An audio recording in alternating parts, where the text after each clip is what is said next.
Welcome to the Sport Businessman Podcast. Today, we host the co-founder and co-CEO of the independent production company of documentaries focused on high-end sports and factual entertainment series, Box to Box Films.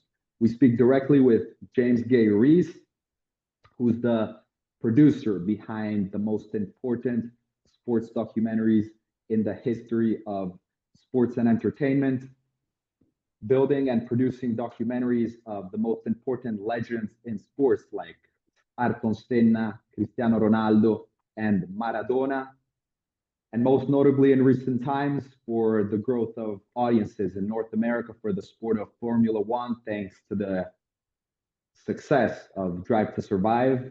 James, it is an honor to be hosting you on the podcast today. Welcome. How are you?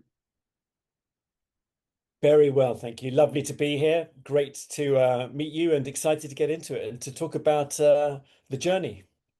Splendid. So we were studying the growth of sports-focused documentaries about 2 years ago. But when did your passion and entrepreneurial instinct for producing sports-focused documentaries begin? Good question. So it really started with Senna. I wasn't even necessarily in documentaries at that point in time. I was making normal movies, romantic comedies, horror movies.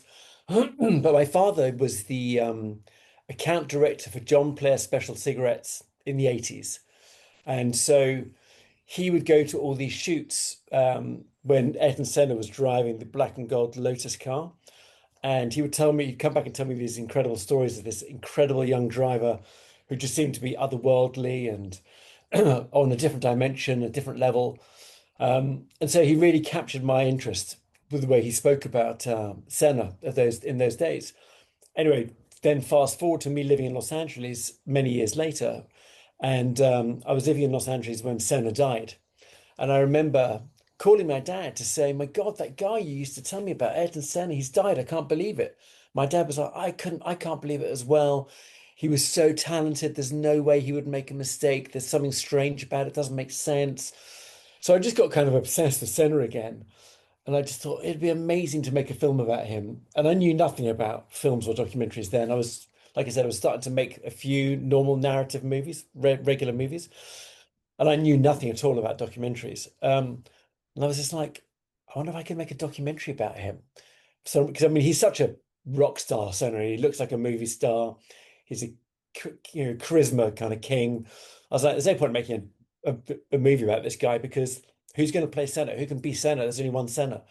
So anyway, it took me 7 years to get the rights to make it and to make it.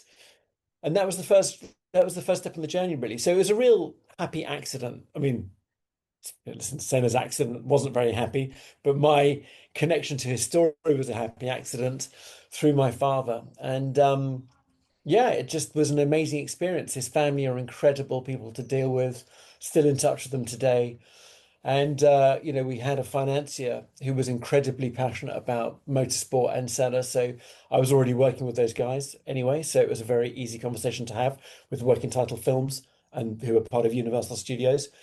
And so they gave me the money to make it, and it turned out pretty well. And won BAFTA. I became a bit of a cult film. And so then, yeah, that was the beginning of it, really. I mean, I made a film with Banksy called Exit Through the Gift Shop simultaneously, and that equally went on to be nominated for an Academy Award and for a BAFTA. So I had this strangely impressive start to my documentary career that came out of nowhere, to be honest with you. It wasn't a plan. It just happened. So after releasing the Senna documentary, what is the most important thing that you learned from the consumers and those who watched the the documentary and the engagement that it received to drive the next phase of your career? what I think that really taught me, and I think it's a really interesting question because I think the landscape has changed a lot. I mean, that film was quite a long time ago. I can't remember. I mean, God, I can't remember. Was it 2010? Maybe 15 years ago. I can't remember. But it was that film was clearly a labor of love. You could feel the passion in that film, and audiences could relate to that when they were watching it. It was a very emotional film, which really engaged audiences. And obviously, it's a tragedy because he dies. Um, and so that type of passionate filmmaking really resonated with audiences. And obviously, we went on to make Amy with the same director, the same team, and then Maradona. And they're very, very heartfelt, passionate films with very strong emotional centers to them. And they all did really well. And I do think that there's still a place for films like that these days, but the market has changed so radically. It's much more superficial, the market now, in terms of what the buyers want, not necessarily what the consumers want, but what the buyers want. It's very shiny. I'm not sure, you might make Senna today, but not in the same way. It'd be a different model. It might be a Netflix Untold or something. But that was a full theatrical. We went to Sundance. We won the Audience Award at Sundance. It had a full theatrical life around the world, and then went to home entertainment and TV and everything else, and still on Sky now, I think.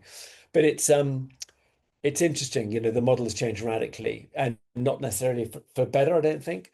But at that time, that type of passionate filmmaking, which really an audience could really connect with and commit to, really was we felt like we were doing something that moved people and moved their dials and moved the needle for them, and told them a story they didn't necessarily know. And people became obsessed with that film. It was interesting. And listen, it's a good film, and it was a lot of very talented people made it. And he's an incredible gift to study for a filmmaker. So it was just a lot of things in life are about timing. It was the right film at the right time for whatever reason, and just connected with a very big audience. Splendid. So, and what were when you talked about the model of building a documentary 15 years ago from building a sports documentary today, I found it interesting to ask you today, what do what do watchers on Netflix or of documentaries on sports want to see the most? Do they want to see emerging league documentaries uh, focused on sports, or they prefer athlete focused documentaries? And also, what is the model which you would suggest to build it with today? Uh, Also comparing how it was 15 years ago to how it is how you would build it today. Yeah, I mean, in terms of sports documentaries, the market has changed a lot in the last 2 or 3 years. So, when we were making Drive to Survive, well, we're still making Drive to Survive, but that spawned a lot of other leagues calling us to saying, like, come and do the same for us. We need to increase our audience. We need to widen our lens. And because that show had such a massive impact on Formula One and the demographic of the audience, they're all in a competition with each other, these leagues, to try and get the same audience, right? And so you're going to do whatever you need to do, whatever you can in order to try and increase your eyeballs. So we had golf, we had tennis, we had rugby, we had Tour de France, we had M&S, we had SEC, we had like 12 of them, I think. Um, and so, but the nature of the commissioning strategy at the streamers has changed in the last couple of years because inevitably all the streamers have realized that they need live sports rights as an anchor stone of their offering, right? Like traditional channels and broadcasters have been doing forever. So if you're in the States, whether you're NBC, ABC, ESPN, Fox, doesn't matter. You have live sports in your schedule, right? And the streamers have now realized that they need to do that as well because you just the size of the audience that live sport brings is just massive, obviously. So, but it's very, very, very expensive. So NFL rights, NBA rights, Premier League rights, hugely expensive, billions of dollars. So you're now seeing, if I break it down, Amazon's obviously bought the North American rights to Formula One. So we're hopefully making some shoulder content for them around that. Netflix is starting to take the odd race, but they're also doing some NFL, they're doing some boxing, doing some NBA, they're doing MLB, but they're doing it game by game, they're not taking the whole system. Amazon's obviously buying live sports rights. So they will only commission programming which relates to the live rights that they have. So if they've got NBA, they won't do, well, they will do hockey actually, but they won't do um, tennis, for example, because they don't have they're not doing carrying tennis rights. So it's becoming very strategic. So in the old days, even 5 years ago, there was a general gold rush towards sports documentary content.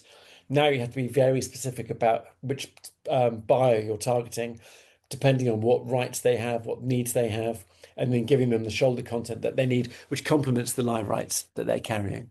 So it's a very different model now to when we were making those, like Full Swing or Breakpoint or Tour de France 5 or 6 years ago, because we fundamentally became Netflix's in-house sports department. We were making all these shows for Netflix, but that cycle's over now. So we're doing different types of shows for them. And what makes it appealing to make a documentary focused on an athlete today, rather than uh, 15 years ago? How would you create a athlete documentary today? Would it be from the amount of social engagement that he receives, or from his actual uh, from his achievements on his specific sport? What are the criteria It's a that bit you of look at? both. Yeah, it's a bit of both. I mean, the reality is that most athletes have now done their documentaries. Do you know what I mean? There aren't many athletes that haven't gone down this path. So there aren't a huge amount that have got a very interesting story. You have to be, listen, you have to be really, really critical. A lot of athletes are regular people and their stories are fairly interesting, but not every athlete is an Ayrton Senna or a Maradona, truthfully.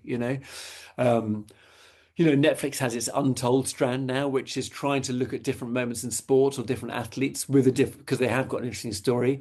And listen, they've just released the Miracle of Istanbul film about Liverpool winning the Champions League against AC Milan.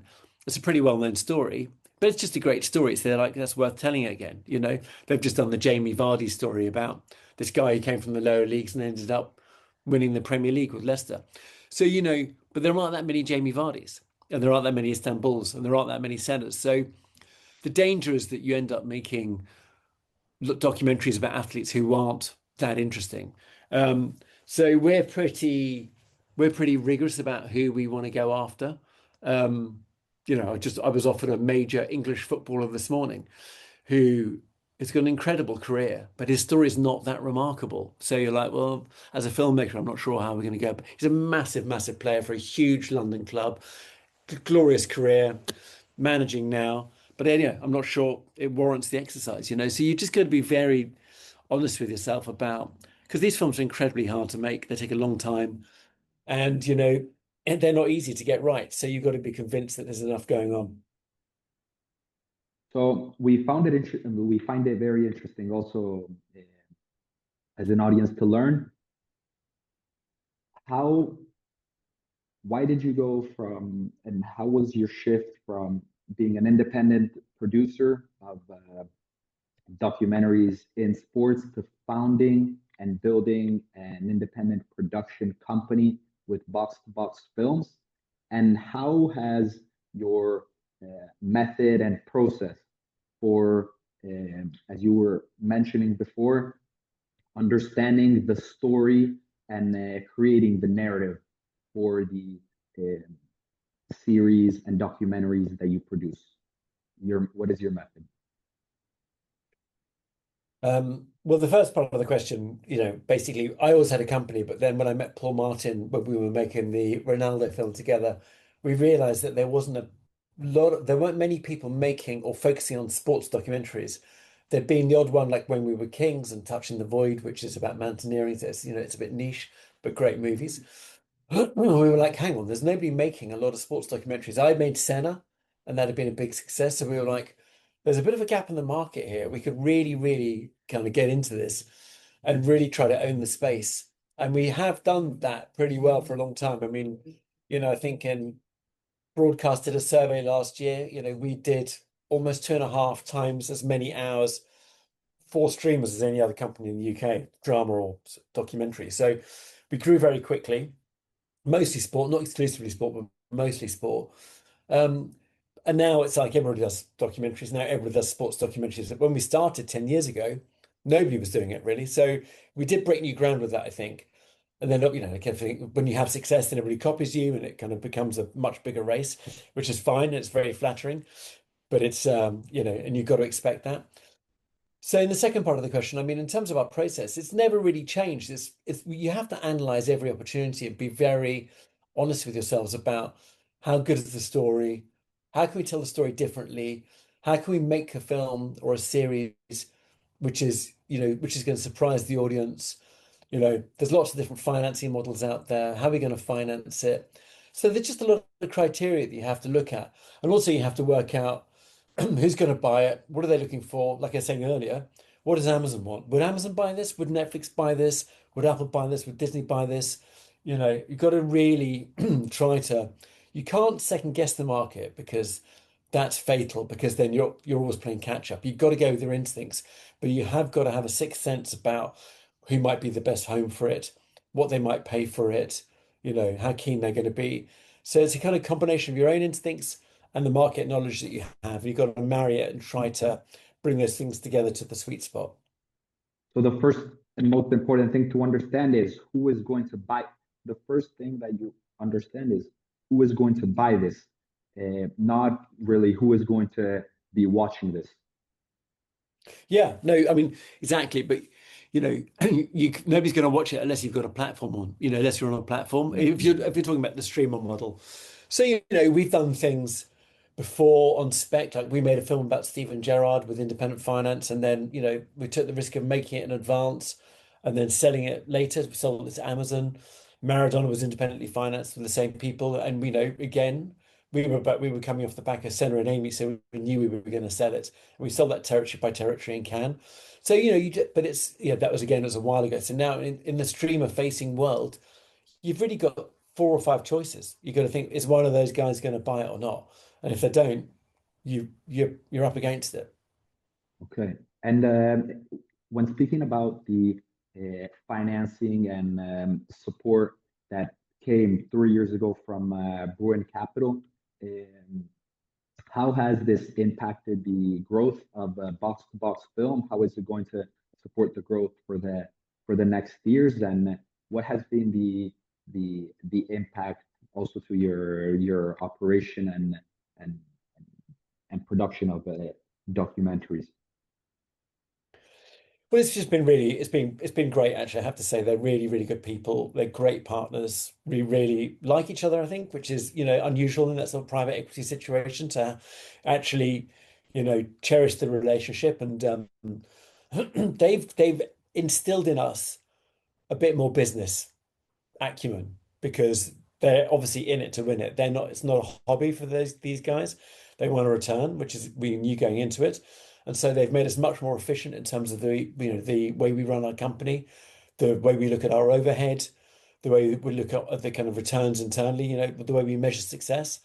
And so I think that it's very easy when you're a filmmaker to be very romantic about the world you live in. And, when you have success, it's very seductive. And, you look at it in a very different, specific way about, oh, we had a hit film, we're untouchable, we're great, we're so clever.